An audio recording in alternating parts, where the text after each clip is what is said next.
Hello. അപ്പോൾ ഒരു നല്ല നീണ്ട ഗ്യാപ്പിന് ശേഷം IT-യുടെ അടുത്ത പോർഷനായിട്ട് വരികയാണ്. ഏകദേശം നമ്മൾ തീരാറായി. അപ്പോൾ സോഷ്യൽ മീഡിയ, ഈ ടെക്സ്റ്റ് ബുക്ക് അനുസരിച്ചിട്ട് ഇനി സോഷ്യൽ മീഡിയയും അതുപോലെ തന്നെ നമ്മുടെ വേംസും കാര്യങ്ങളൊക്കെ ഇല്ലേ, വൈറസ്, അങ്ങനത്തെ സംഭവങ്ങൾ, നമ്മുടെ സൈബർ സെക്യൂരിറ്റി, ആ സംഭവം കൊമേഴ്സും കൂടിയാണ് ഈ ചാപ്റ്ററിൽ വരുന്നത്. പിന്നെ നമ്മുടെ HTML പോലുള്ള ഭാഗങ്ങളൊക്കെ ഇല്ലേ, അത് ഈ ഒരു ബുക്കിൽ വരുന്നില്ല, അത് വേറൊരു ബുക്കിലാണ് വരുന്നത്. അത് നമുക്ക് സെപ്പറേറ്റ് നോക്കാം. ഇതിൽ നമ്മുടെ ഈ സൈബർ സെക്യൂരിറ്റി, അതുപോലെ തന്നെ സോഷ്യൽ മീഡിയ, കൊമേഴ്സ് കഴിഞ്ഞ ഈ ഒരു ചാപ്റ്റർ ഈ ബുക്ക് തീർന്നു. മോസ്റ്റ്ലി IT-യിൽ ഏറ്റവും കൂടുതൽ ഭാഗം വരുന്നത് ഈ ചാപ്റ്ററിലാണ്, ഈ ഒരു ബുക്കിലാണ് എന്നുള്ളത് നോക്കണം. മാക്സിമം കാര്യങ്ങൾ ഈ ബുക്കിലാണ്. HTML പാർട്ട് ഇത്തിരിയും കൂടി വിശദമായിട്ട് കാര്യങ്ങൾ കിടക്കുന്നത് വേറെ ബുക്കിലാണ്. അത് സെപ്പറേറ്റ് ക്ലാസ് ചെയ്യാം. എത്രയും പെട്ടെന്ന് ഞാൻ ചെയ്യാം. ഈ മാസം തന്നെ ഇത് തീർക്കണം എന്നാണ് ഞാൻ വിചാരിക്കണം, IT-യുടെ ഇത്. അത് കഴിഞ്ഞിട്ട് അതിൻ്റെ എക്സാം അടുക്കും തോറും നമുക്ക് ഇത്തിരി CA ഒക്കെ IT-യുമായിട്ട് ബന്ധപ്പെട്ടത് നോക്കാം. ഓക്കെ, അപ്പോൾ നമുക്ക് ഈ ചാപ്റ്ററിലേക്ക് പോകാം. സാമൂഹിക മാധ്യമങ്ങൾ അഥവാ സോഷ്യൽ മീഡിയ. ഇൻ്റർനെറ്റിലെ സൗജന്യ സർവ്വവിജ്ഞാന കോശമായിട്ടുള്ള വിക്കിപീഡിയ നമുക്കേവർക്കും പരിചിതമാണ്. ഫേസ്ബുക്ക്, ട്വിറ്റർ തുടങ്ങിയവയിലൂടെ സാമൂഹിക പ്രശ്നങ്ങളിൽ ജനങ്ങൾ പ്രതികരിക്കുന്നത് നമ്മൾ കണ്ടിട്ടുണ്ടാവും. ജനങ്ങൾ യൂട്യൂബ് ഉപയോഗിച്ച് വീഡിയോകൾ പങ്കിടുകയും ഉൽപ്പന്നങ്ങൾ, വ്യാപാരം എന്നിവയെ പ്രോത്സാഹിപ്പിക്കുകയും ചെയ്യുന്ന കാര്യം നമുക്ക് അറിയാവുന്നതാണ്. സാമൂഹ്യ മാധ്യമങ്ങളുടെ ഭാഗമായ ഇവയെല്ലാം നമ്മുടെ ആശയവിനിമയം, ജീവിതം, വിനോദം എന്നിവയ്ക്ക് പുതിയ മാനങ്ങൾ നൽകുന്നു. വ്യക്തികൾക്കും സമൂഹത്തിനും ഉള്ളടക്കം സൃഷ്ടിക്കുവാനും പങ്കുവയ്ക്കുവാനും ചർച്ച ചെയ്യുവാനും പരിഷ്കരിക്കുവാനും കഴിയുന്ന മൊബൈൽ വെബ് അധിഷ്ഠിത സാങ്കേതിക വിദ്യയാണ് സാമൂഹിക മാധ്യമങ്ങൾ. അപ്പോൾ മൊബൈലിൽ കൂടി ആവാം, അല്ലെങ്കിൽ വെബ് വഴിയുമാകാം. അങ്ങനെ നമുക്ക് ചർച്ച ചെയ്യുവാനും പരിഷ്കരിക്കുവാനും പങ്കുവയ്ക്കുവാനും സൃഷ്ടിക്കുവാനും ഉള്ളടക്കങ്ങൾ, അതിന് വേണ്ടിയിട്ടുള്ള സാങ്കേതിക വിദ്യയാണ് നമ്മൾ സാമൂഹിക മാധ്യമങ്ങൾ എന്ന് പറയുന്നത്. അപ്പോൾ അതെന്താണെന്ന് നോക്കാം. സാമൂഹ്യ മാധ്യമത്തിൽ ജനങ്ങളുടെ പരസ്പര ബന്ധം സാങ്കല്പിക സമൂഹങ്ങളും ഇൻ്റർനെറ്റ് ശൃംഖലകളുമായിരിക്കും. ഈ ഡിജിറ്റൽ സാങ്കേതിക വിദ്യകൾ പൗരസമൂഹങ്ങൾ കെട്ടിപ്പടുക്കുവാനും പ്രവർത്തിക്കാനും വലിയൊരളവ് വരെ സഹായിക്കുന്നു. അപ്പോൾ ഒരു വെർച്വൽ വേൾഡ് സൃഷ്ടിച്ച് അതിൽ ജനങ്ങൾ തമ്മിൽ ഒരു പരസ്പര ബന്ധം അല്ലെങ്കിൽ ഒരു സാങ്കല്പിക സമൂഹം സൃഷ്ടിക്കുക എന്നുള്ളതാണ് ഈ ഇൻ്റർനെറ്റ് കൺസെപ്റ്റിൽ വരുന്നത്, സാമൂഹിക മാധ്യമങ്ങളിൽ വരുന്നത്. അപ്പോൾ ഇതിന് വർഗീകരിച്ചിട്ടുണ്ട്. Classification of social media. Internet വേദികൾ, സാമൂഹിക ബ്ലോഗുകൾ, മൈക്രോ ബ്ലോഗുകൾ, വിക്കിപീഡിയ, സാമൂഹിക ശൃംഖലകൾ, ഉള്ളടക്ക സമൂഹങ്ങൾ എന്നിങ്ങനെ ഒട്ടനവധി സാമൂഹിക മാധ്യമങ്ങൾ ഇൻ്റർനെറ്റിൽ നിലനിൽക്കുന്നു. ജനപ്രിയമായിട്ടുള്ള സാമൂഹിക മാധ്യമങ്ങളുടെ ലോഗോയാണ് സൈഡിൽ കൊടുത്തിട്ടുള്ളത്. അപ്പോൾ ഇൻ്റർനെറ്റ് വേദികൾ അഥവാ ഇൻ്റർനെറ്റ് ഫോറംസ് സന്ദേശങ്ങൾ അയക്കുന്നതിലൂടെ ആളുകൾ തമ്മിലുള്ള സംഭാഷണത്തിൽ ഏർപ്പെടാൻ സഹായകമാകുന്ന ഒരു ഓൺലൈൻ വെബ്സൈറ്റാണ് ഇൻ്റർനെറ്റ് വേദി എന്ന് പറയുന്നത്. വിവിധ വിഷയങ്ങൾക്കായി ഓരോ വേദികൾക്കും ഉപവേദികളും ഉണ്ടായേക്കാം. ഒരു വിഷയത്തിലുള്ള ചർച്ചയെ ത്രെഡ് എന്ന് വിളിക്കുന്നു. ജനങ്ങൾക്ക് ലോഗിൻ ചെയ്ത് പുതിയ ത്രെഡ് തുടങ്ങുകയോ ചർച്ച ചെയ്യുന്ന ഒരു ത്രെഡിനോട് പ്രതികരിക്കുകയോ ചെയ്യാം. ചില വേദികളിൽ അജ്ഞാത ലോഗിൻ അനുവദിക്കുന്നു. ചർച്ചകൾ പ്രോഗ്രാമിംഗ്, സാമൂഹ്യ രാഷ്ട്രീയ പ്രശ്നങ്ങൾ, ഫാഷൻ തുടങ്ങിയ ഏതിനെ കുറിച്ച് വേണമെങ്കിലും ആകാം. ഈ വിധമായ ചർച്ചകൾ നമ്മുടെ പ്രശ്നങ്ങളെക്കുറിച്ച് അറിയുവാനും അവയുടെ പരിഹാര മാർഗത്തെ കുറിച്ച് അറിയാനും സഹായിക്കുന്നു. ഉബുണ്ടു ഉപഭോക്താക്കൾക്ക് സഹായം നൽകുന്ന ജനപ്രിയ ഇൻ്റർനെറ്റ് വേദിയാണ് ഉബുണ്ടു ഫോറം. അപ്പോൾ ഇതെന്താണെന്ന് വെച്ചാൽ വിവിധ ചർച്ചകൾ, നമുക്ക് പല വിഷയങ്ങളെ പറ്റിയുള്ള ചർച്ചകൾ നമുക്ക് ചെയ്യാൻ പറ്റും. അപ്പോൾ ഒരു വിഷയം നമ്മൾ ഇട്ട് കൊടുക്കുകയാണെങ്കിൽ ഇപ്പം ഫോർ എക്സാമ്പിൾ ഫാഷൻ തന്നെ എടുക്കട്ടെ. ഫാഷൻ എന്ന് പറഞ്ഞൊരു വിഷയം എടുത്താൽ അതിനുപ വിഷയം ഉണ്ടാവും, ട്രഡീഷണൽ അതുപോലെ വെസ്റ്റേൺ എന്നൊക്കെ പറഞ്ഞുണ്ടാവും. അപ്പോൾ ട്രഡീഷണൽ എന്ന് പറഞ്ഞാൽ അത് ഒരു ഉപവിഷയമാണെങ്കിൽ അതിനെ ചുറ്റിപ്പറ്റി ത്രെഡ് എന്ന് പറഞ്ഞാൽ ഒരു ന്യൂസ് അതിന് റിപ്ലൈ കൊടുത്ത് പോകുന്നതിനാണ് നമ്മൾ ത്രെഡ് എന്ന് പറയുന്നത്. അപ്പോൾ ഇങ്ങനെ ത്രെഡിൽ നമുക്ക് ഒരു പുതിയ ത്രെഡ് അല്ലെങ്കിൽ പുതിയൊരു വിഷയം കൊണ്ടുപോയി ഇട്ടിട്ട് നമുക്ക് അതിനെപ്പറ്റി സംസാരിക്കാം, അല്ലെങ്കിൽ ഓൾറെഡി സംസാരിച്ച കാര്യത്തിനെ ഒരു റിപ്ലൈ പോലെ സംസാരിക്കാം. ഇത് നമുക്ക് ലോഗിൻ ചെയ്ത് സംസാരിക്കുന്നതിനോടൊപ്പം തന്നെ വേണമെങ്കിൽ നമുക്ക് അജ്ഞാത ലോഗിൻ കൂടി അനുവദിക്കും. അജ്ഞാത ലോഗിൻ എന്ന് പറഞ്ഞാൽ നമ്മുടെ പേര് വെളിപ്പെടുത്താതെ, അതിന് നമ്മൾ അനോണിമസ് ലോഗിൻ എന്ന് പറയും. ഇനി ഉബുണ്ടു ഇങ്ങനെ വാഗ്ദാനം ചെയ്യുന്ന ഒരു ഫോറമാണ് ഉബുണ്ടു ഫോറം. ഇനി അടുത്തതാണ് സാമൂഹിക ബ്ലോഗുകൾ അഥവാ സോഷ്യൽ ബ്ലോഗുകൾ. വിപരീത കാലക്രമം അഥവാ റിവേഴ്സ് ക്രോണോളജിക്കൽ ഓർഡർ അനുസരിച്ച്, അതായത് ഏറ്റവും പുതിയവ ആദ്യം വരുന്ന രീതിയിൽ എഴുത്തുകളോ കുറിപ്പുകളോ ഉൾപ്പെടുന്ന വിജ്ഞാനപ്രദമോ സംവാദപ്രദമോ ആയ വെബ്സൈറ്റാണ് സാമൂഹിക ബ്ലോഗുകൾ അഥവാ വെബ് ലോഗ്. ചില ബ്ലോഗുകളിലൂടെ ഒരു പ്രത്യേക വിഷയ അഭിപ്രായം രേഖപ്പെടുത്താം. എന്നാൽ ചിലത് ഓരോരുത്തരുടെ ഓൺലൈൻ ദിനക്കുറിപ്പുകളായും മറ്റു ചിലത് പ്രത്യേക വ്യക്തികളുടെയോ കമ്പനികളുടെയോ ഉൽപ്പന്നങ്ങളുടെ ഓൺലൈൻ പരസ്യത്തിനായും ഉപയോഗിക്കുന്നു. തുടക്കത്തിൽ ബ്ലോഗുകൾ ഒരു ഉപഭോക്താവിന് വേണ്ടി മാത്രം നിർമ്മിച്ചതാണെങ്കിലും ഇപ്പോൾ ഒന്നിലധികം എഴുത്തുകാർ ഒരുമിച്ച് എഴുതുന്ന ബ്ലോഗുകളുമുണ്ട്. ജനപ്രീതി ആർജിച്ച ബ്ലോഗിംഗ് സൗകര്യം തരുന്ന വെബ്സൈറ്റുകളാണ് blogger.com, wordpress.com എന്നിവ. അപ്പോൾ ഇതെന്താണെന്ന് വെച്ച് കഴിഞ്ഞാൽ നമുക്ക് എഴുത്തുകുത്തുകളൊക്കെ എഴുതാൻ പറ്റുന്ന ഒരു സ്പോട്ടാണ്. ചിലവരത് ഡെയിലി നടക്കുന്ന കാര്യങ്ങളൊക്കെ എഴുതി പോകുന്ന ഒരു ഡയറി മോഡലായിരിക്കും എഴുതുക. ചിലവരിത് പരസ്യങ്ങൾക്ക് വേണ്ടിയിട്ടായിരിക്കും ഉപയോഗിക്കുക.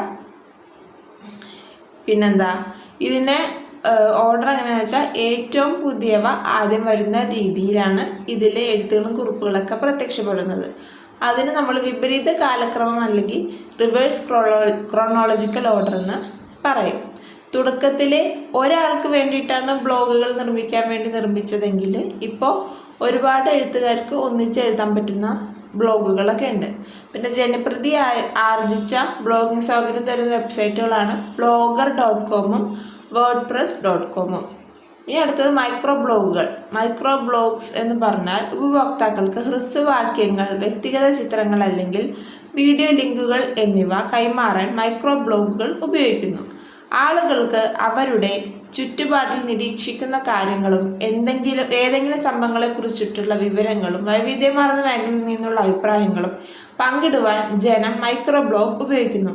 നൈസർഗികമായ വാർത്താവിനിമയ സമ്പ്രദായം വാഗ്ദാനം ചെയ്യുന്ന മൈക്രോ ബ്ലോഗിംഗ് പൊതുജനാഭിപ്രായത്തിനെ സ്വാധീനിക്കുവാൻ കഴിയും. twitter.com ഒരു ജനപ്രിയ മൈക്രോ ബ്ലോഗിംഗ് സൈറ്റ് ആകുന്നു.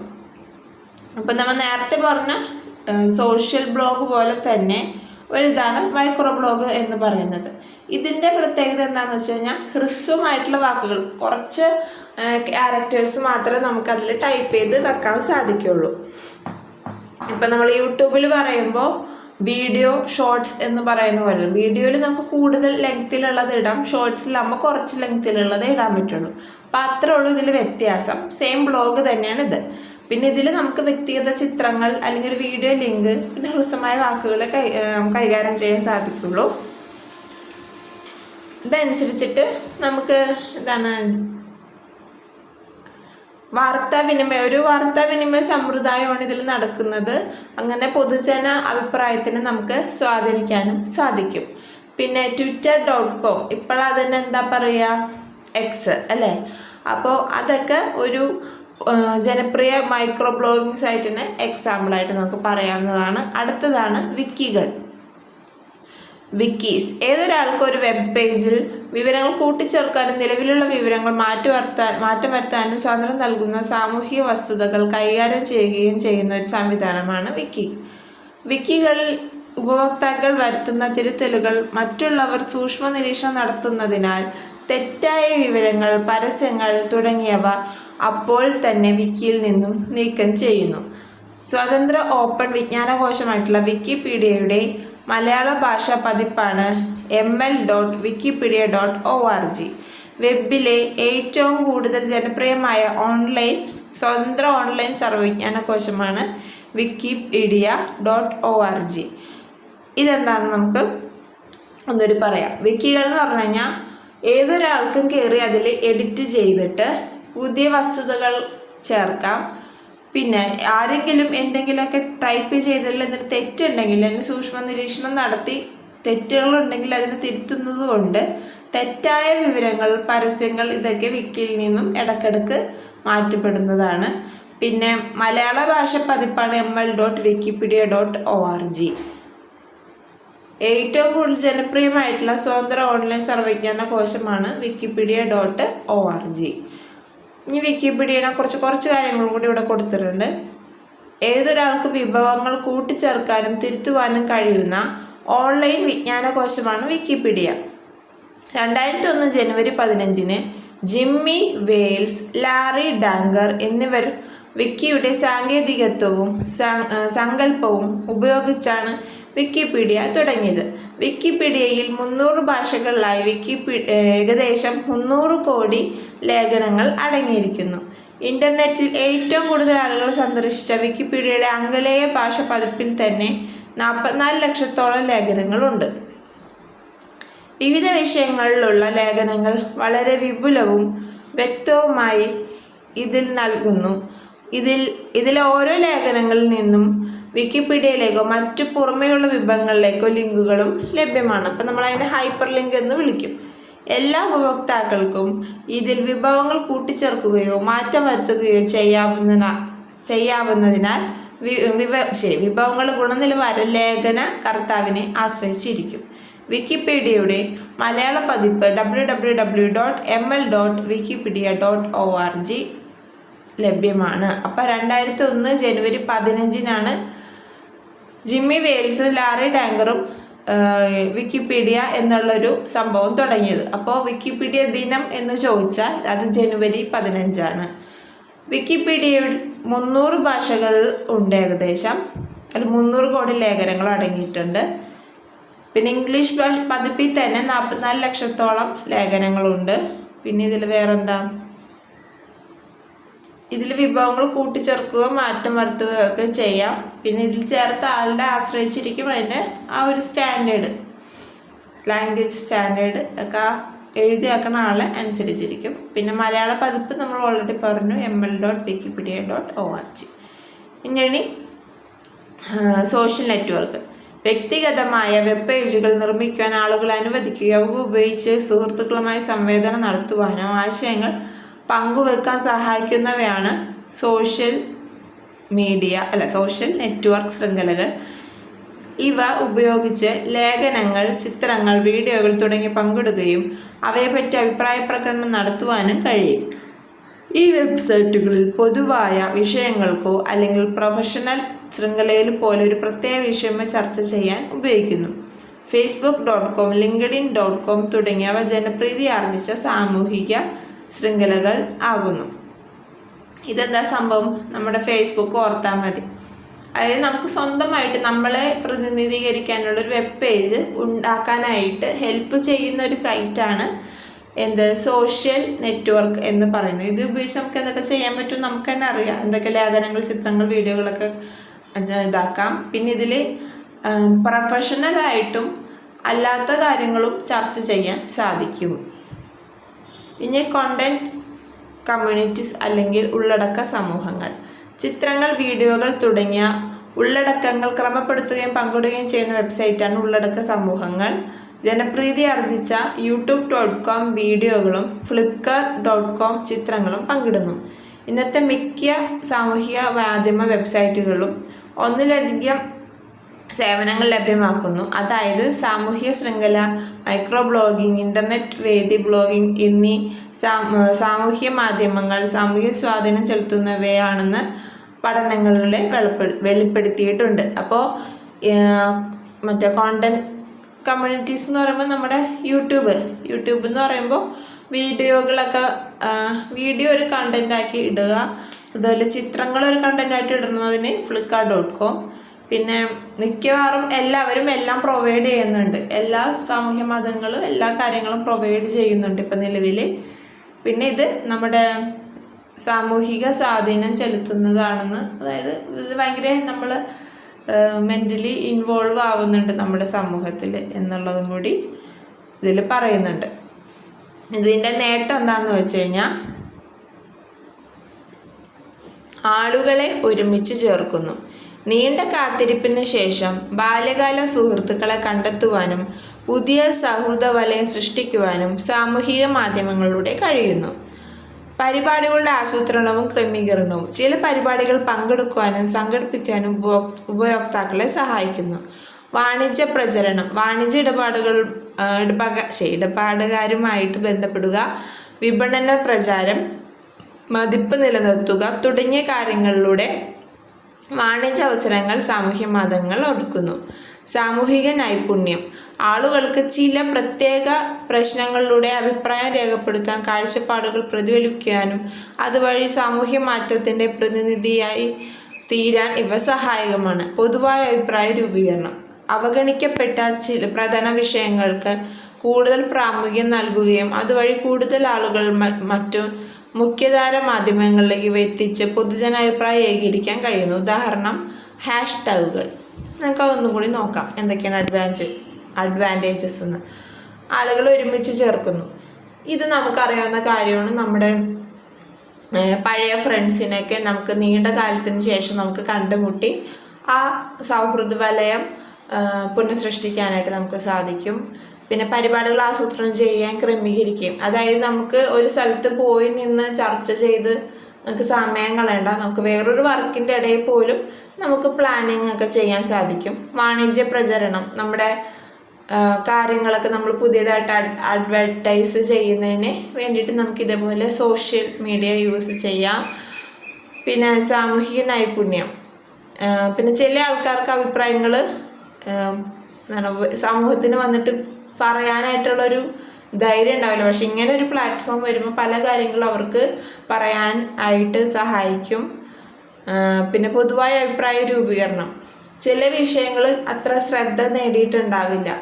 ഇപ്പോൾ ചില സ്ത്രീധനമായിട്ട് ബന്ധപ്പെട്ട മരണങ്ങൾ, അങ്ങനത്തെ കാര്യങ്ങളൊക്കെ ഇല്ലേ, അത് നമ്മളത്ര ശ്രദ്ധിച്ചിട്ടുണ്ടാവില്ലായിരിക്കാം ആ ന്യൂസ്. പക്ഷെ ഒരു ഹാഷ്ടാഗ്, ആ ഒരു വ്യക്തിയുടെ പേരും പറഞ്ഞ് ഹാഷ്ടാഗ് ഇട്ടാൽ ആ ഹാഷ്ടാഗിൽ കൂടെ അത് പോയി കുറേ ആൾക്കാരത് കണ്ട് അത് ഭയങ്കര വൈറലായി കുറേ ജനങ്ങളിൽ എത്തിക്കാൻ സാധിക്കും. ഇനി limitations in use of social media. അപ്പോൾ ഇതിൻ്റെ പരിമിതികൾ നോക്കാം. സ്വകാര്യതയിലേക്കുള്ള കടന്നുകയറ്റം. ആൾക്കാരുടെ വ്യക്തിഗത വിവരങ്ങൾ നിയമവിരുദ്ധ പ്രവർത്തനങ്ങൾക്ക് ഉപയോഗിച്ചേക്കാം. വ്യക്തിപര വിവരങ്ങളായിട്ടുള്ള ഇമെയിൽ വിലാസം, പേര്, സ്ഥലം, പ്രായം തുടങ്ങിയ ഓൺലൈൻ കുറ്റകൃത്യങ്ങൾക്ക് വേണ്ടി ഉപയോഗിക്കാം. പിന്നെ അഡിക്ഷൻ. ഈ വെബ്സൈറ്റുകളുടെ ആസക്തി നമുക്ക് വിലയേറിയ സമയം നഷ്ടപ്പെടുത്തുന്നു. നമ്മുടെ മാനസികാവസ്ഥയെ പ്രതികൂലമായി ബാധിച്ച് വിഷാദത്തിനും പിരിമുറുക്കത്തിനും കാരണമാകുന്നു. ഇത് തൊഴിൽ സ്ഥാപനങ്ങളിലെ ജീവനക്കാരുടെ ഉൽപ്പാദനക്ഷമത കുറയ്ക്കുവാനും വിദ്യാർത്ഥികളുടെ ഏകാഗ്രത നഷ്ടപ്പെടുത്തുവാനും പഠനത്തിലൂടെ അവരുടെ താല്പര്യം കുറയ്ക്കുവാനും സാധിക്കുന്ന ഒരു കാര്യമാണ് ഈ അഡിക്ഷൻ ഇൻ നമ്മുടെ സോഷ്യൽ മീഡിയ. അപവാദം പരത്തുന്നു. സാമൂഹ്യ മാധ്യമങ്ങളിലൂടെ വളരെ വേഗം വിവരങ്ങൾ പ്രചരിക്കുന്നു. ഇവയിലൂടെ തെറ്റായ വാർത്തകളും അപൂർണ വിവരങ്ങളും വളരെ വേഗത്തിൽ പ്രചരിച്ച് പ്രശ്നങ്ങൾ കൂടുതൽ വഷളാക്കുന്നു. ഇത് നമുക്കറിയാം. സിനിമാ താരങ്ങളുടെയും അങ്ങനത്തെ കാര്യങ്ങളൊക്കെ ഒരു ചെറിയൊരു ത്രെഡ് കിട്ടിക്കഴിഞ്ഞാൽ അത് പെട്ടെന്ന് വൈറലാകും. അപ്പോൾ അപവാദങ്ങൾ പരത്തുന്നതും പിന്നെ അഡിക്ഷനും പിന്നെ സ്വകാര്യതയിലേക്കുള്ള കടന്നുകയറ്റം, ഇതൊക്കെയാണ് സാമൂഹ്യ മാധ്യമങ്ങൾ ഉപയോഗിക്കുന്നതിലുള്ള പരിമിതികൾ. ഇനി ഇതിൽ നല്ല ശീലങ്ങൾ കൂടി നോക്കാം. Social media interaction best practices. Email വിലാസം, ഫോൺ നമ്പർ, പിന്നെ ചിത്രങ്ങൾ, വീഡിയോകൾ തുടങ്ങിയവ അനാവശ്യമായിട്ട് സാമൂഹ്യ മാധ്യമങ്ങളിൽ അപ്ലോഡ് ചെയ്യരുത്. ഉപയോഗ സമയം ചുരുക്കി ഇത്തരം വെബ്സൈറ്റുകൾ ഉപയോഗിച്ചാൽ സമയനഷ്ടം കുറയ്ക്കാം. സാമൂഹ്യ മാധ്യമങ്ങളായിട്ടുള്ള വിക്കികൾ, ബ്ലോഗുകൾ തുടങ്ങിയവയിലൂടെ ചിത്രങ്ങളോ വീഡിയോകളോ ഏതൊരാൾക്ക് ഉപയോഗിക്കാവുന്നതിനാൽ അയക്കുന്നതിന് മുമ്പ് അവയുടെ പ്രസക്തിയെപ്പറ്റി ബോധവാനാവുക. അയച്ചതിന് ശേഷം അവയെ ഓർത്ത് പരിതപിക്കേണ്ടി വരരുത്. സാമൂഹ്യ മാധ്യമങ്ങളിലെ 3 അടിസ്ഥാന സ്വകാര്യ തലങ്ങളാണ്, അല്ലെങ്കിൽ പ്രൈവസി ലെവലാണ്. സ്വകാര്യം, പൊതുജനം, സുഹൃത്തുക്കൾ, അഥവാ പ്രൈവറ്റ്, പബ്ലിക്, ഫ്രണ്ട്സ്. ഇവ ഉപയോഗിച്ച് നമ്മുടെ ലേഖനങ്ങൾ, ചിത്രങ്ങൾ ആർക്കൊക്കെ കാണാനും പങ്കിടുവാനും സാധിക്കുമെന്ന് നമുക്ക് സജ്ജീകരിക്കാൻ സാധിക്കും. ഓക്കെ, അപ്പോൾ അത്രേ ഉള്ളൂ നമ്മുടെ സോഷ്യൽ മീഡിയ ആയിട്ട് ബന്ധപ്പെട്ട കാര്യങ്ങൾ. ഇനി അടുത്തത് സൈബർ സെക്യൂരിറ്റി. ഇന്ന് ആളുകൾ ഇൻ്റർനെറ്റ് ഉപയോഗിക്കുന്നത് വ്യക്തിപരവും വളരെ രഹസ്യാത്മകമായിട്ടുള്ള വിവരങ്ങൾ കൈമാറുവാനും പണം അടയ്ക്കുവാനും ബാങ്കുകളിലെ ധനകാര്യ ഇടപാടുകൾ നടത്തുവാനും ഇതൊക്കെ വേണ്ടിയിട്ടാണ് നമ്മൾ കമ്പ്യൂട്ടർ ശൃംഖലകൾ ഉപയോഗിക്കുന്നത്. റെയിൽവേ ടിക്കറ്റുകൾ നൽകുവാനും ട്രെയിനുകളുടെ സമയക്രമം ലഭ്യമാക്കുവാനും ഇതിനൊക്കെ നമുക്ക് റെയിൽവേ അവരുടെ ശൃംഖല നൽകുന്നുണ്ട്. ഒരു ചെറിയ ഇടവേളയ്ക്ക് പോലും ഈ ശൃംഖലകൾ ലഭ്യമാകാതിരുന്നാൽ നമുക്ക് ധനനഷ്ടം, മറ്റ് പ്രശ്നങ്ങളൊക്കെ ഉണ്ടാവും. അപ്പോൾ എന്താണ്? പ്രധാനപ്പെട്ട വിവരങ്ങൾ വെട്ടാക്കാനും സ്വകാര്യതയ്ക്ക് ഭംഗം വരുത്തുന്നത് കൊണ്ടും കമ്പ്യൂട്ടർ ശൃംഖലയുടെ സുരക്ഷ നിർണായകമാകുന്നു. നെറ്റ്വർക്കിനെ ആക്രമിക്കുന്നത് വഴി ജോലിയോ വ്യാപാരമോ മണിക്കൂറുകളോളമോ അല്ലെങ്കിൽ ദിവസങ്ങളോളമോ തടസ്സപ്പെട്ടേക്കാം. ഇൻ്റർനെറ്റിൻ്റെ വരവോടുകൂടി ആളുകൾ ഇത് പരസ്പരം ആശയവിനിമയങ്ങൾക്കും വ്യാപാരങ്ങൾക്കും ഉപകരണമാക്കുന്നതിനാൽ സുരക്ഷ വളരെ അത്യാവശ്യമാണ്. ഏതൊരു സ്ഥാപനവും നുഴഞ്ഞുകയറ്റവും മറ്റാക്രമണം തടയുന്നതിനായി കമ്പ്യൂട്ടർ ശൃംഖല നിരീക്ഷണം നടത്തണം. അപ്പോൾ എന്തൊക്കെയാണ് ഇതിൽ വരുന്ന ഭീഷണികളെന്ന് നമുക്ക് നോക്കാം. Computer virus. ഒരു പ്രോഗ്രാം അതിനെ തന്നെ മറ്റൊരു പ്രോഗ്രാമായി കൂട്ടിച്ചേർക്കുകയോ നമ്മൾ അറിയാതെ തന്നെ അതിനെ മറ്റു കമ്പ്യൂട്ടറിലേക്ക് വ്യാപിക്കുകയോ കമ്പ്യൂട്ടറുകളുടെ സാധാരണ പ്രവർത്തനങ്ങളിൽ ഇടപെടുകയോ ചെയ്യുന്ന പ്രോഗ്രാമുകളാണ് കമ്പ്യൂട്ടർ വൈറസ്. അപ്പോൾ കമ്പ്യൂട്ടർ വൈറസ് എന്നത് ഒരു പ്രോഗ്രാമാണ്. അത് നമ്മളറിയാതെ നമ്മുടെ കമ്പ്യൂട്ടറിലേക്ക് എന്തെങ്കിലും വേറൊരു പ്രോഗ്രാമായിട്ട് കൂട്ടിച്ചേർക്കപ്പെട്ട് അത് നമ്മൾ ഷെയർ ചെയ്യുന്നത് വഴി മറ്റൊരു കമ്പ്യൂട്ടറിലേക്ക് വ്യാപിച്ച് അങ്ങനെ നമ്മുടെ സാധാരണ പ്രവർത്തനങ്ങളിലേക്ക് ഇടപെടുകയൊക്കെ ചെയ്യുന്ന ഒരു പ്രോഗ്രാമാണ് കമ്പ്യൂട്ടർ വൈറസ്. ഒരു വൈറസിന് നമ്മുടെ കമ്പ്യൂട്ടറിലെ വിവരങ്ങൾ തിരുത്തുവാനോ നശിപ്പിക്കുവാനോ അവ തന്നെ തനിപ്പകർപ്പുകൾ ഉണ്ടാക്കി മറ്റു കമ്പ്യൂട്ടറുകളിലേക്ക് വ്യാപനം നടത്തുവാനോ ഹാർഡ് ഡിസ്കിലെ വിവരങ്ങൾ പൂർണ്ണമായും നശിപ്പിക്കുവാനോ സാധിക്കും. മിക്കവാറും വൈറസുകളിലും എക്സിക്യൂട്ടബിൾ ഫയലിലേക്ക് കൂട്ടിച്ചേർക്കപ്പെടുന്നു. ഒരു കമ്പ്യൂട്ടറിന് വൈറസ് ഉണ്ടായിരുന്നാലും അത് തുറക്കുകയോ നശിപ്പിക്കുമ്പോഴോ മാത്രമേ അത് കമ്പ്യൂട്ടറിനെ ബാധിക്കുന്നുള്ളൂ. അപ്പോൾ നമ്മൾ ഈ വൈറസ്, നമ്മുടെ ഒറിജിനൽ വൈറസില്ലേ, നമ്മുടെ ബയോളജിക്കലി പറയുന്ന വൈറസ്, അത് പറയുന്ന പോലെ തന്നെ അത് നമ്മുടെ ശരീരത്തിലേക്ക് കയറി കഴിയുമ്പോഴല്ലേ ഒരു ജീവി ആയിട്ട് നമ്മൾ കണക്കാക്കുള്ളൂ. അതുപോലെ തന്നെ ഈ വൈറസിനും അങ്ങനെ ഒരു കാര്യമുണ്ട്. അത് തുറക്കുമ്പോഴോ അല്ലെങ്കിൽ പ്രവർത്തിക്കുമ്പോഴോ ചെയ്യുമ്പോൾ മാത്രമേ അത് കമ്പ്യൂട്ടറിനെ ബാധിക്കുന്നുള്ളൂ. ഒരു കമ്പ്യൂട്ടറിൽ നിന്നും മറ്റൊന്നിലേക്ക് പോർട്ടബിൾ സ്റ്റോറേജ് മീഡിയ അല്ലെങ്കിൽ പെൻഡ്രൈവ്, എക്സ്റ്റേണൽ ഹാർഡ് ഡിസ്ക് തുടങ്ങിയവ ഉപയോഗിച്ച് ഫയൽ കൈമാറ്റം ചെയ്യുമ്പോഴോ ഇമെയിൽ അറ്റാച്ച്മെൻറ്റ്, ഫയൽ പങ്കുവെക്കൽ എന്നിവയിലൂടെയാണ് വൈറസ് വ്യാപിക്കുന്നത്. നമുക്കറിയാം, ഒരു കമ്പ്യൂട്ടറിൽ നിന്ന് മറ്റൊരു കമ്പ്യൂട്ടറിലേക്ക് പോകണമെങ്കിൽ അതിനൊരു മീഡിയ വേണം. അപ്പോൾ അത് ഒന്നില്ലെങ്കിൽ പോർട്ടബിൾ സ്റ്റോറേജ് മീഡിയകളായിരിക്കും, അതായത് പെൻഡ്രൈവ്, എക്സ്റ്റേണൽ ഹാർഡ് ഡിസ്ക് എന്നിവയായിരിക്കും. അല്ലെങ്കിൽ ഇമെയിൽ അറ്റാച്ച്മെൻറ്റ് വഴി നമ്മൾ ഫയൽ ഷെയർ ചെയ്യുന്ന മറ്റ് സോഴ്സുകൾ വഴിയൊക്കെ നമുക്ക് ഈ വൈറസുകൾ ഇങ്ങനെ വ്യാപിച്ച് നമുക്ക് നഷ്ടങ്ങൾ ഉണ്ടാക്കാൻ ഇടയാകും. അപ്പോൾ കോടികളുടെ നഷ്ടം വരെ ഇങ്ങനെ ഇൻ്റർനെറ്റിലൂടെ വൈറസുകൾ വ്യാപിച്ചുകൊണ്ട് പ്രശ്നങ്ങൾ സൃഷ്ടിക്കുന്നുണ്ട്. അപ്പം ഇനി അടുത്തത് വേം എന്ന് പറഞ്ഞാൽ മറ്റ് കമ്പ്യൂട്ടറിലേക്ക് വ്യാപിക്കാവുന്ന തരത്തിൽ സ്വയം തനിപ്പകർപ്പുകൾ സൃഷ്ടിക്കുന്ന അപകടകാരികളായിട്ടുള്ള സോഫ്റ്റ്വെയറാണ് കമ്പ്യൂട്ടർ വേം എന്ന് പറയുന്നത്. അപ്പോൾ സ്വന്തം തന്നെ അതിൻ്റെ റെപ്ലിക്ക സൃഷ്ടിക്കും, അല്ലെങ്കിൽ തനി പകർപ്പുകൾ സൃഷ്ടിക്കും. ഇത്തരത്തിൽപ്പെട്ടവ വൈറസുകളെ അപേക്ഷിച്ച് മറ്റ് പ്രോഗ്രാമുകളായി കൂടിച്ചേരാതെ ഒരു കമ്പ്യൂട്ടറിൽ നിന്നും മറ്റൊന്നിലേക്ക് സ്വയം വ്യാപനം ചെയ്യുന്നു.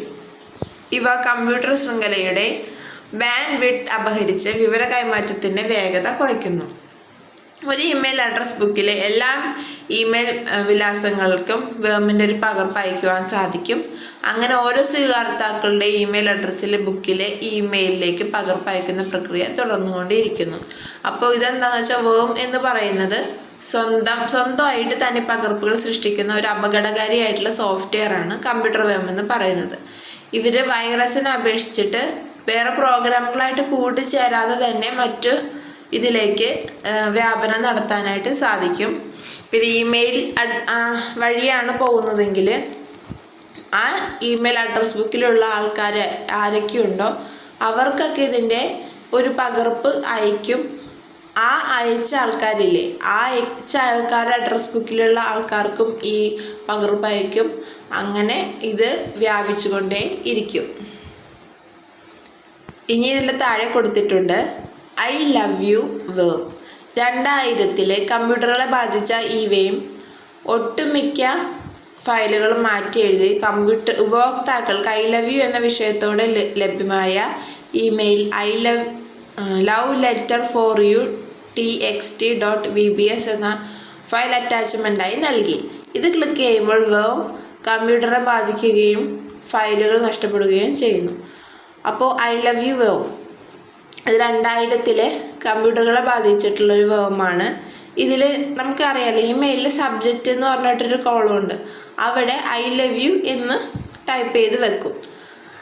എന്നിട്ട് അത് അറ്റാച്ച്മെൻ്റ് ആയിട്ട് love letter for you txt.vbs എന്ന് ഫയൽ അറ്റാച്ച് ചെയ്തു. ഇത് ക്ലിക്ക് ചെയ്യുമ്പോൾ അങ്ങനെ ആ വേം കമ്പ്യൂട്ടറിനെ ബാധിച്ചിട്ട് ഫയലുകൾ നഷ്ടമാകുകയും ചെയ്യുന്നു. ഇനി അടുത്തതാണ് ട്രോജൻ ഹോഴ്സ്. ട്രോജൻ ഹോഴ്സ് എന്ന് പറഞ്ഞാൽ പണ്ട് നമുക്ക് കഥകൾ കേട്ടിട്ടില്ലേ, ഒരു ഹോഴ്സിനെ കൊണ്ടുപോയിട്ട് വേറൊരു കരയെ കൊണ്ടുപോയിട്ടിട്ട്, അതായത് ശത്രുരാജ്യത്തിൻ്റെ അവിടെ കൊണ്ടുപോയിട്ടിട്ട് ഗിഫ്റ്റ് പോലെ കൊടുക്കും. അപ്പോൾ അവിടെ അതിരുന്ന് അതിൻ്റെ അകത്ത് ധാരാളം, ഈ ഹോഴ്സിൻ്റെ അകത്ത് ധാരാളം മറ്റേ ഗിഫ്റ്റ് കൊടുത്ത രാജ്യത്തിൻ്റെ ശത്രുക്കളല്ല, പടയാളികൾ അതിൻ്റെ അകത്ത് ഒളിച്ചിരിപ്പുണ്ടാവും. പെട്ടെന്നൊരു രാത്രി ഈ ഹോഴ്സിൻ്റെ അകത്തുനിന്ന് ഈ ആൾക്കാരൊക്കെ പുറത്തേക്ക് വന്ന് അവിടെ യുദ്ധം ചെയ്ത് ആ രാഷ്ട്രത്തിനെ ഇല്ലാണ്ടാക്കിയാണ് ചെയ്തത്. അപ്പം എന്താണ് നമുക്ക് അത് ഗിഫ്റ്റായിട്ടെന്നും പറഞ്ഞ് അവർ വിശ്വസിച്ച് അവർ സ്വീകരിച്ചതായിരുന്നു. പക്ഷെ അത് അപകടമായിരുന്നു. അപ്പോൾ അതാണ് ഈ ട്രോജൻ ഹോഴ്സ് എന്നുകൊണ്ട് ഉദ്ദേശിക്കുന്നത്. അപ്പം നമുക്ക് ഉപയോഗപ്രദമായ സോഫ്റ്റ്വെയർ ആണ് എന്ന തോന്നലുണ്ടാക്കുകയും എന്നാൽ യഥാർത്ഥത്തിൽ നമ്മുടെ കമ്പ്യൂട്ടറുകളിൽ ഇൻസ്റ്റാൾ ചെയ്യുകയും എക്സിക്യൂട്ട് ചെയ്യുമ്പോൾ നഷ്ടം വരുത്തുന്നതാണ് ട്രോജൻ ഹോഴ്സ്. ട്രോജൻ ഹോഴ്സ് ഉപഭോക്താക്കളെ തന്ത്രപരമായിട്ടാണ് അവരുടെ കമ്പ്യൂട്ടറിൽ ഇത്തരം സോഫ്റ്റ്വെയർ സംഭരിക്കുകയോ പ്രവർത്തിപ്പിക്കുകയോ ചെയ്യിക്കുന്നത്. ഒരു കമ്പ്യൂട്ടറിൽ ട്രോജൻ ഹോഴ്സ് ബാധിച്ചു കഴിഞ്ഞാൽ അവ നമ്മുടെ കമ്പ്യൂട്ടറിൽ സംരക്ഷിക്കുന്ന ഫയലുകൾ നശിപ്പിച്ച് വിവരങ്ങൾ നഷ്ടപ്പെടുത്തുന്നു. ചില ട്രോജനുകൾ കമ്പ്യൂട്ടറിന്റെ പിൻവാതിലിലൂടെ അപകടകരമായി ഉപഭോക്താക്കൾക്ക് പ്രവേശന മാർഗം തുറന്നു കൊടുക്കുകയും ഇതിലൂടെ രഹസ്യ വിവരങ്ങളോ സ്വകാര്യ വിവരങ്ങളോ ശൃംഖലയിലൂടെ ചോർത്തുവാനും സാധിക്കുന്നു. എന്നാൽ വൈറസ്, വേം എന്നിവയുമായി താരതമ്യപ്പെടുത്തുമ്പോൾ ട്രോജനുകൾ സ്വയം പെരുകുകയോ ബാധിച്ച ഫയലുകളുടെ പകർപ്പുകളോ ഉണ്ടാക്കുകയോ ചെയ്യുന്നില്ല. അപ്പം ഇതെന്താണെന്ന് വെച്ച് കഴിഞ്ഞാൽ നമുക്ക് ഉപയോഗപ്പെടുന്നതാണെന്നുള്ള ഒരു തോന്നലുണ്ടാക്കി നമ്മളെ കൊണ്ട് തന്നെ ഇത് ഇൻസ്റ്റാൾ ചെയ്യിപ്പിച്ചിട്ട് അങ്ങനെ ഇവർ നമ്മുടെ കമ്പ്യൂട്ടറിലേക്ക് കയറി നമ്മുടെ ഫയലുകൾ നശിപ്പിച്ച് വിവരങ്ങൾ നഷ്ടപ്പെടുത്തുന്നു. അല്ലെങ്കിൽ വേറൊരു പാത്ത് വേ ഉണ്ടാക്കി കൊടുക്കുന്നു.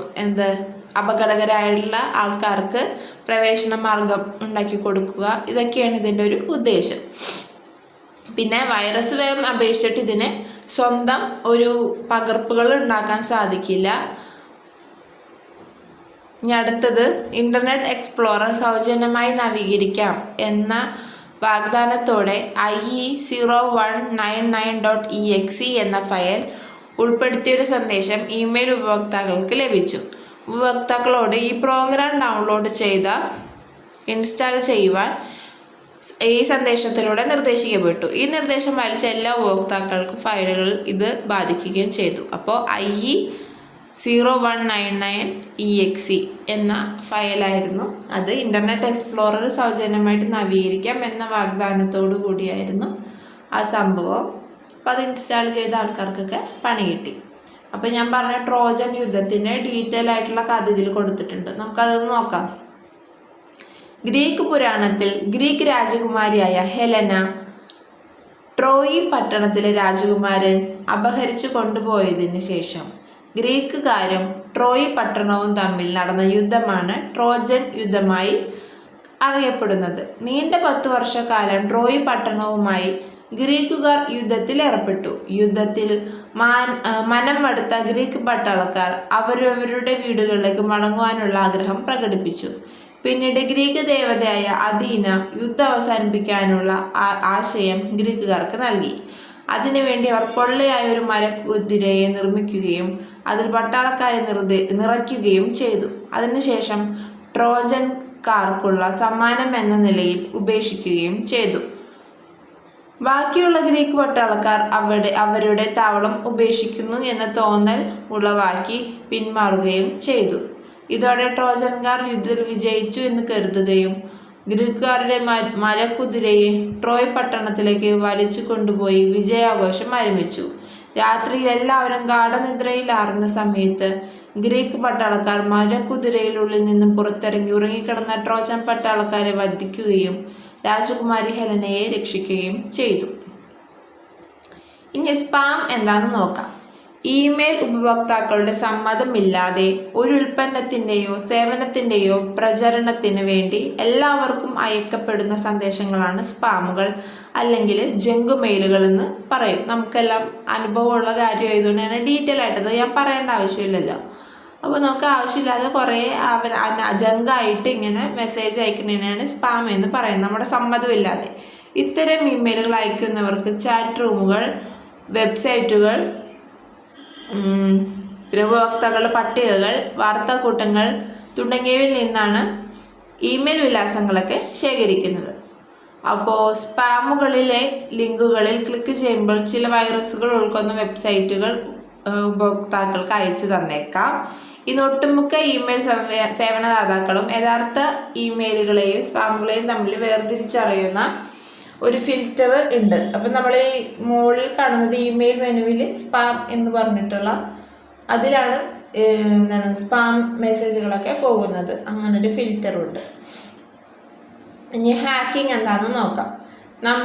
കമ്പ്യൂട്ടർ ശൃംഖലകളുടെയും അവയുമായി ബന്ധിപ്പിച്ചിട്ടുള്ള കമ്പ്യൂട്ടറുകളുടെയും സ്വാഭാവിക പ്രവർത്തനങ്ങൾക്ക് വിഘാതം സൃഷ്ടിക്കുന്ന സാങ്കേതിക പ്രവർത്തനമാണ് ഹാക്കിംഗ്. കമ്പ്യൂട്ടർ സുരക്ഷാ വിദഗ്ധരും കമ്പ്യൂട്ടർ കുറ്റവാളികളും ഹാക്കിംഗ് നടത്താറുണ്ട്. കമ്പ്യൂട്ടർ ശൃംഖലയിലെ സുരക്ഷ പരിശോധിക്കുവാനും പോരായ്മ കണ്ടെത്തുവാനുമാണ് കമ്പ്യൂട്ടർ വിദഗ്ധർ ഹാക്കിംഗ് നടത്തുന്നത്. ഇങ്ങനെ ഉള്ള ഹാക്കിംഗ് നടത്തുന്ന പ്രവർത്തകരെ നമ്മൾ എത്തിക്കൽ ഹാക്കിംഗ് നടത്തുന്നവർ എന്ന് വിളിക്കും. അപ്പോൾ കമ്പ്യൂട്ടർ വിദഗ്ധർ സുരക്ഷ പരിശോധിക്കാൻ നടത്തുന്ന ഹാക്കിങ്ങിനെ നമ്മൾ എത്തിക്കൽ ഹാക്കിംഗ് എന്ന് പറയും. കമ്പ്യൂട്ടർ കുറ്റവാളികൾ സുരക്ഷിത ശൃംഖലകൾ തകർക്കുന്നത് വിവരങ്ങൾ നശിപ്പിക്കുവാനോ ഉത്തരവാദിത്തപ്പെട്ടവർക്ക് ശൃംഖലകൾ ഉപയോഗിക്കുന്നത് തടയുവാനോ വേണ്ടിയിട്ട് ആണ്. വളരെ രഹസ്യമായ വിവരങ്ങൾ മോഷ്ടിക്കുന്ന ഇങ്ങനെയുള്ള ആൾക്കാരെ നമ്മൾ ബ്ലാക്ക് ഹാറ്റ്സ് എന്ന് വിളിക്കും. ഈ വൈറ്റ് ബ്ലാക്ക് ഹാക്കേഴ്സിനിടയിൽ വരുന്നവരെ നമ്മൾ ഗ്രേ ഹാറ്റ് ഹാക്കേഴ്സ് എന്ന് പറയും. സദുദ്ദേശത്തോടു കൂടിയാണെങ്കിലും കൂടുതൽ സുരക്ഷയ്ക്കും വേണ്ടി നിയമവിരുദ്ധമായി പ്രവർത്തിച്ച് ശൃംഖലയുടെ ദോഷപൂർണത തിരിച്ചറിയുന്ന ആൾക്കാരായതുകൊണ്ടാണ് ഇതിനെ ഗ്രേറ്റ് ഹാറ്റ് ഹാക്കേഴ്സ് എന്ന് വിളിക്കുന്നത്. ഇനി അടുത്തത് ഫിഷിംഗ്. ഓൺലൈനിലൂടെ നടക്കുന്ന ഒരു തരം വ്യക്തി വിവര മോഷണമാണ് ഫിഷിംഗ്.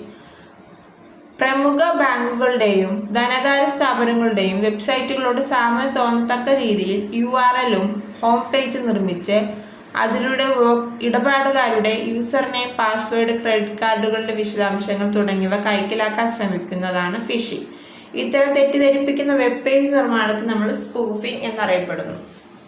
അപ്പോൾ ബാങ്കിങ് പേജ് പോലെയൊക്കെ ഒരു സ്പൂഫ് ആക്കിയിട്ട് അപ്പം അതിനെ സ്പൂഫിംഗ് എന്ന് പറയും. അപ്പം അതുപോലെ ഇമിറ്റേറ്റ് ചെയ്യുന്ന രീതിയിൽ ഒരു വെബ് പേജ് ഉണ്ടാക്കും അല്ലെങ്കിൽ വെബ്സൈറ്റ് ഉണ്ടാക്കും. അതിൽ കയറി ആൾക്കാരുടെ user name, password, credit card വിശദാംശങ്ങളൊക്കെ കൈക്കലാക്കാൻ ശ്രമിക്കുന്ന ആ പ്രവർത്തനത്തെ ഫിഷിംഗ് എന്ന് പറയും. ആളുകൾ ഇത്തരം വ്യാജമായ വെബ്സൈറ്റുകളിലേക്ക് ഇമെയിലുകൾ വഴി വശീകരിച്ച് അവരുടെ user name, password, credit card വിവരങ്ങളൊക്കെ മോഷ്ടിക്കുകയും അതുപയോഗിച്ച് പണം തട്ടിയെടുക്കുകയും ചെയ്യുന്നു. ഇക്കാലത്ത് ഇൻ്റർനെറ്റിലെ ഏറ്റവും വലിയ സാമ്പത്തിക ഭീഷണിയാണ് ഫിഷിംഗ് എന്ന് പറയുന്നത്. ഫിഷിംഗ് അക്കൗണ്ടിൻ്റെ അതായത് അതിൽ നമുക്ക് മുകളിൽ സെക്യൂരിറ്റി ഒക്കെ നോക്കുമ്പോൾ സെക്യൂരിറ്റി ഇല്ല എന്ന് കാണാം. ഇനി അടുത്തത് ഡിനയൽ ഓഫ് സർവീസ് ആക്രമണം അല്ലെങ്കിൽ DOS, denial of service attack. ഇത് PSC ഇടയ്ക്ക് ചോദിക്കാറുള്ളത് തന്നെയാണ്. സാധാരണയായി വെബ് സെർവറുകളെയാണ് ഇത് ലക്ഷ്യമിടുന്നത്. ഈ ആക്രമണത്തിൽ സെർവറുകൾ പ്രവർത്തനരഹിതമാകുന്നു. ഇതിനെ ഡിനയൽ ഓഫ് സർവീസ് അറ്റാക്ക് എന്ന് പറയുന്നു. ഇതിലൂടെ വെബ് സെർവറിലെ പതിവ് ഉപഭോക്താക്കളുടെ സേവനം തടസ്സപ്പെടുത്തുന്നു. ഇതിന് ഒരു കമ്പ്യൂട്ടർ മാത്രം ഉപയോഗിച്ചാണെങ്കിൽ ഡിനയൽ ഓഫ് സർവീസ് അറ്റാക്ക് എന്നും, മറിച്ച് ഒന്നിൽ കൂടുതൽ കമ്പ്യൂട്ടറുകൾ ഉപയോഗിക്കുന്നുവെങ്കിൽ distributed denial of service attack എന്നും വിളിക്കുന്നു. നമ്മൾ ബ്രൗസിംഗ് സോഫ്റ്റ്വെയറിലൂടെ വെബ്സൈറ്റ് അഡ്രസ്സ് നൽകി വെബ് സെർവറിൽ നിന്ന് ഒരു പേജ് ലഭിക്കുവാൻ അപേക്ഷിക്കുന്നു. ഡിയോസ് ആക്രമണത്തിലൂടെ ഇത്തരം ധാരാളം അപേക്ഷ വെബ് സെർവറിൽ എത്തുകയും സർവീസിന് അതിൻ്റെ ഭാരം താങ്ങുവാൻ സാധിക്കാതെ പ്രവർത്തനം നിർത്തുന്നു. ഒരു കമ്പ്യൂട്ടർ ഉപയോഗിച്ചുള്ള ഡിയോസ് ആക്രമണത്തിലൂടെ ശൃംഖലകളുടെ പ്രവർത്തന വേഗത കുറയുകയും ചെയ്യുന്നു. ഡിയോസ് ആക്രമണം ബാധിപ്പിക്കപ്പെട്ട സോംബീസ് എന്ന പേരിൽ അറിയപ്പെടുന്ന കമ്പ്യൂട്ടറുകൾ ഉപയോഗിച്ച് പ്രവർത്തിച്ച് ധാരാളം തെറ്റായ സന്ദേശങ്ങളും അപേക്ഷകളും സെർവറിന് നൽകുന്നു. ഇങ്ങനെ സെർവറിലേക്കുള്ള ഡാറ്റയുടെ പോക്കുവരവ് വർദ്ധിപ്പിച്ച് ഉപഭോക്താക്കൾക്ക് സേവനം ലഭ്യമാക്കാതിരിക്കുന്നു. ഇങ്ങനെ അത് കമ്പ്യൂട്ടർ രഹിതമാക്കി വീണ്ടും പ്രവർത്തിപ്പിക്കാൻ നിർബന്ധിതമാകുകയും കുറച്ച് സമയത്തേക്ക് ഉപഭോക്താക്കൾക്ക് സെർവറിൻ്റെ സേവനം ലഭ്യമാക്കാതിരിക്കുന്നു. ഇത്തരം ആക്രമണത്തിലൂടെ കുറച്ചു നേരത്തെ സെർവറിൻ്റെ പ്രവർത്തനം ലഭ്യമായില്ലെങ്കിലും വൈറസ് ആക്രമണവുമായി താരതമ്യം ചെയ്യുമ്പോൾ ഫയലുകൾക്ക് നഷ്ടം സംഭവിക്കുന്നില്ല. അപ്പോൾ എന്താണ് ഈ DOS എന്നുള്ളതെന്നൊക്കെ പറയാം. നമ്മൾ നേരത്തെ പറഞ്ഞിട്ടുണ്ടായിരുന്നു, നമുക്കൊരു വിവരം കിട്ടണമെങ്കിൽ ഒരു സെർവർ കമ്പ്യൂട്ടറിൻ്റെ ഹെൽപ്പോട് കൂടിയാണ് നമുക്ക് ഇത് ചെയ്യാൻ സാധിക്കുള്ളൂ എന്ന്. അപ്പോൾ നമ്മൾ അതിന് വേണ്ടിയിട്ട് ഒരു നമ്മൾ റെസ്പോൺസിന് വേണ്ടി വെയിറ്റ് ചെയ്യുക. അതായത് നമ്മളൊരു വിവരം കൊടുത്തിട്ട് അതിൻ്റെ റെസ്പോൺസിന് വേണ്ടി വെയിറ്റ് ചെയ്ത് ഇരിക്കുകയായിരിക്കും. അപ്പോൾ നമ്മൾ ഇത് കൊടുക്കുന്ന ആ സമയത്ത് തന്നെ വേറെ പുറത്തുനിന്ന് ഒരാൾ ഇതേപോലെ ബൾക്കായിട്ട് കുറേ ഇങ്ങനെ അപേക്ഷകൾ ഇങ്ങനെ കുറേ റിക്വസ്റ്റ് ഇങ്ങനെ അയച്ചുകൊണ്ടിരിക്കുക. അപ്പം നമുക്ക് ഇതിനു വേണ്ടി നമ്മൾ വെയിറ്റ് ചെയ്യുന്ന സമയം കൂടും, നമുക്ക് ആവശ്യമായിട്ടുള്ള ഇത് കിട്ടില്ല. അതായത് ട്രാഫിക് ഉണ്ടാക്കിയാണ് മെയിനായിട്ട് ചെയ്യുന്നത്. അപ്പം അങ്ങനെ ചെയ്യുമ്പോൾ നമുക്ക് ആവശ്യമുള്ള വിവരങ്ങൾ കിട്ടാനായിട്ട് താമസം സംഭവിക്കും. പിന്നെ ഇങ്ങനെ ഇവർ ബൾക്കായിട്ട് ഇങ്ങനെ സംഭവങ്ങൾ അയക്കുക, സോംബീസ് എന്നാണ് അതിനെ പറയുക. അപ്പോൾ അങ്ങനെ ചെയ്യുന്നതിലൂടെ ഇതിങ്ങനെ ഹാങ് ആയിട്ട് പോയിട്ട് ഇതിനെ റീസ്റ്റാർട്ട് ചെയ്യാൻ വേണ്ടിയിട്ട്, ഈ സെർവറിനെ റീസ്റ്റാർട്ട് ചെയ്യാൻ വേണ്ടിയിട്ട് നിർബന്ധിതമാകുന്നു. അപ്പം അങ്ങനെ റീസ്റ്റാർട്ട് ചെയ്ത് വരുമ്പോൾ ഇതിനു വേണ്ടി വെയിറ്റ് ചെയ്തിരിക്കുന്ന ഓരോ ആൾക്കാർക്കും സമയം നഷ്ടമാകും. അപ്പം അങ്ങനെ ആ സർവീസ് ഡിനൈ ചെയ്യുന്ന ആ ഒരു കാര്യത്തിനെയാണ് നമ്മൾ ഡിനയൽ ഓഫ് സർവീസ് ആക്രമണം എന്ന് പറയുന്നത്. ഇതൊരു കമ്പ്യൂട്ടർ ഉപയോഗിച്ചിട്ടാണെങ്കിൽ ഡിനയൽ ഓഫ് സർവീസ് അറ്റാക്ക് എന്നും, ഒന്നിൽ കൂടുതൽ കമ്പ്യൂട്ടറുകളാണ് ഉപയോഗിക്കുന്നതെങ്കിൽ ഡിസ്ട്രിബ്യൂട്ടഡ് ഡിനയൽ ഓഫ് സർവീസ് എന്നും വിളിക്കുന്നു. പിന്നെ ഇതിൽ കുറച്ച് നേരത്തെ സെർവറിൻ്റെ പ്രവർത്തനം ലഭ്യമാകില്ല എന്നതാണ് ഇതിൻ്റെ ഫോൾട്ട്. എന്നിരുന്നാൽ കൂടി വൈറസ് ആക്രമണത്തെ പറ്റിയൊക്കെ താരതമ്യം ചെയ്യുമ്പോൾ ഫയലുകളൊന്നും നമുക്ക് നഷ്ടമാകുന്നില്ല. ഇനി അടുത്തത് man in the middle attack. Man in the middle attack എന്ന് പറഞ്ഞാൽ ഇതിൽ ആക്രമണകാരി പ്രേക്ഷകൻ്റെയും അതുപോലെ സ്വീകർത്താവിൻ്റെ ഇടയിലുള്ള ഇലക്ട്രോണിക് സന്ദേശങ്ങൾ വഴി തടഞ്ഞ് പിടിച്ചെടുക്കുകയും അവയിൽ മാറ്റങ്ങൾ വരുത്തുകയും കൂട്ടിച്ചേർക്കുകയും ചെയ്ത് സന്ദേശ പ്രസാരണം ചെയ്യുകയോ ചെയ്യുന്നു. നമ്മൾ സലാല മൊബൈൽസ് എന്നൊരു സിനിമയിൽ ദുൽഖർ സൽമാൻ രമേശ് പിഷാരടിയുടെയും വേറൊരാളുടെയും കൂടി സംഭാഷണത്തിൻ്റെ ഇടയ്ക്ക് കയറി നിന്ന് സംസാരിക്കില്ലേ, ആ ഒരു സംഭവമാണ് മെയിനായിട്ട് man in the middle attack കൊണ്ട് ഉദ്ദേശിക്കുന്നത്. അപ്പോൾ ഇതുവഴി സന്ദേശങ്ങൾ തടഞ്ഞ് വെക്കുകയോ മാറ്റം വരുത്തുകയോ കൂട്ടിച്ചേർക്കുകയോ ചെയ്ത് സന്ദേശം പ്രസാരണം ചെയ്യുന്നു. ഇങ്ങനെ പ്രേക്ഷകർ സന്ദേശങ്ങൾക്ക് വേണ്ട സുരക്ഷ ഒരുക്കാതെ പ്രസാരണം ചെയ്യുന്നതിനാൽ അക്രമകാരിക്ക് ശൃംഖലയുടെ ദോഷപൂർണ്ണ ചൂഷണം ചെയ്യുവാനും സാധിക്കും. പിന്നെ ഇതിൽ വരുന്ന വേറെ കാര്യങ്ങൾ എന്തൊക്കെയാണെന്ന് വെച്ചാൽ, ഇത്തരം കമ്പ്യൂട്ടറിലൂടെ ഓൺലൈൻ വ്യവഹാരങ്ങൾ നടത്തുമ്പോൾ ഇടയിലുള്ള ആൾ നമ്മുടെ ബാങ്ക് അക്കൗണ്ട് നമ്പർ പാസ്വേഡൊക്കെ പിടിച്ചെടുത്ത് പണം അപഹരിച്ച് ധനനഷ്ടത്തിലേക്ക് നയിച്ചേക്കാം. രഹസ്യ കോഡുകൾ ഉൾക്കൊള്ളുന്ന HTTPS, SFTP തുടങ്ങിയവ ഉപയോഗിക്കുമ്പോൾ ഇങ്ങനെ അതിക്രമിച്ച് കിടക്കുന്ന ആൾക്ക് സന്ദേശങ്ങൾ മാറ്റി വരുത്താൻ കഴിയില്ല. ഓക്കെ, അപ്പം തൽക്കാലം ഇത്ര മതി. ബാക്കി പ്രിവെൻറ്റിംഗ് നെറ്റ്വർക്ക് അറ്റാക്സും അതുപോലെ നമ്മുടെ IT ആക്ട്സും കൂടി ചേർത്തിട്ട് നമുക്ക് അടുത്ത ദിവസം ക്ലാസ് ചെയ്യാം. അപ്പോൾ ഇന്ന് ഇത്രയേ ഉള്ളൂ. Thank you.